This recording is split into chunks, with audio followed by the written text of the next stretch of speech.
Distinguished guests, friends, and fellow citizens, we often use the word fascist as a shorthand for someone I disagree with and someone who is being bossy. But fascism is not just a slur, it is a specific, potent, and historically devastating political ideology. To protect our future, we must understand exactly what it is, how it rises, and what it does to a society. The core definition: what is fascism? At its heart, fascism is a far-right authoritarian ultranationalism. It is defined by a few unmistakable pillars: extreme nationalism, the belief that one's nation, often defined by race or culture, is superior to all others and is currently in a state of victimhood. The cult of the leader. Fascism rejects the messiness of democracy in favor of a single strong man who claims to embody the will of the people. The suppression of dissent. This involves totalitarian control of the press, the economy, and the individual. In a fascist state, the individual exists only to serve the state.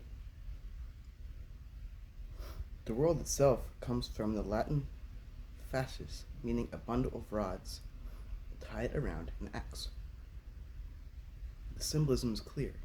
A single rod is easily broken, but a bundle tied together is unbreakable.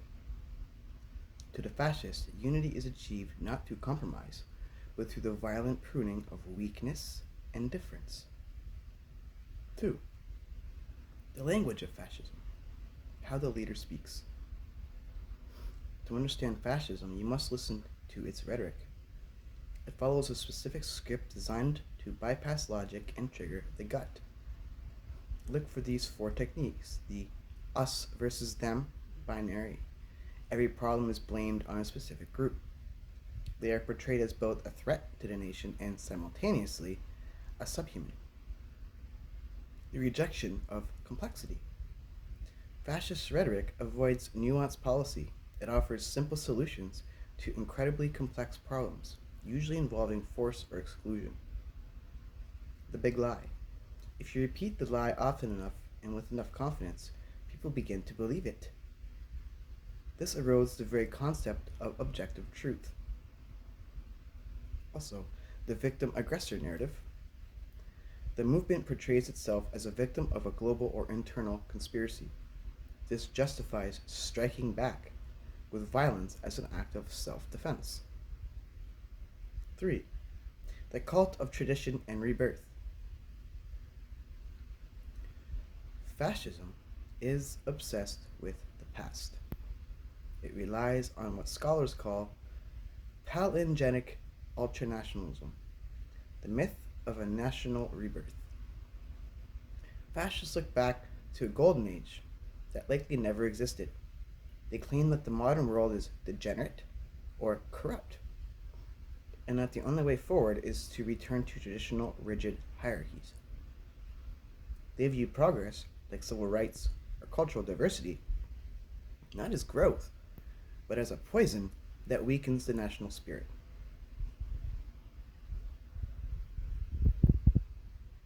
Fascism versus other dictatorships. It is important to distinguish fascism from other forms of authoritarianism. While a traditional dictator might want power and wealth, a fascist leader seeks total mobilization. In a traditional autocracy, the ruler wants you to stay home and be quiet. In a fascist state, the ruler wants you in the streets, marching, shouting, and actively participating. It is not enough to obey. You must belong. You must merge your identity into the identity of the state. Number 5. The human cost and the warning signs. We need only look at the 20th century to see the end game. When you define a nation by who doesn't belong, the logical conclusion is the removal of those people. From the streets of Rome to the death camps of occupied Europe, fascism leads inevitably to war and genocide because it requires constant expansion and constant purification to maintain its momentum. Now remember, fascism is not a relic of just the 1930s. It is a recurring virus. It reappears whenever people feel abandoned by their systems, whenever fear outweighs hope, and when whatever we stop talking to one another and start looking for a savior. Understanding fascism is not an academic exercise.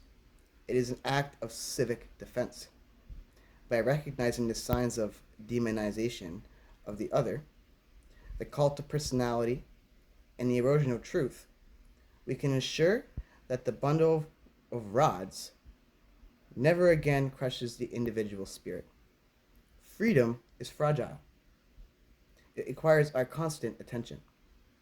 Let us choose the mess of liberty over the order of the fist. Thank you.